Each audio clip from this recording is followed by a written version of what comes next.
أثناء قيام أفراد السرية الإقليمية لأمن الطرقات للدرك الوطني بوهران بدورية عبر الطريق الوطني رقم 24 الرابط بين مدينة وهران وبلدية السانية، قاموا بتوقيف مركبة نفعية نوع رونو ماستر.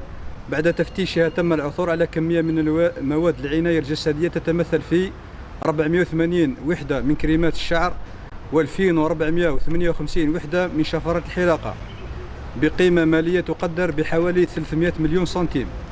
بعد مراقبة البضاعة تبين أن صاحبها لا يحوز على أي وثيقة تثبت نشاطه أو تبين مصدر السلعة. إثر ذلك تم حجز البضاعة ورفع ضد صاحبها مخالفات تتمثل في ممارسة نشاط تجاري دون الحصول على سجل، عدم الفوترة، انعدام البيانات الإجبارية على البضاعة. السرية الإقليمية تواصل التحقيق في القضية وستقدم ملف للجهات القضائية المختصة.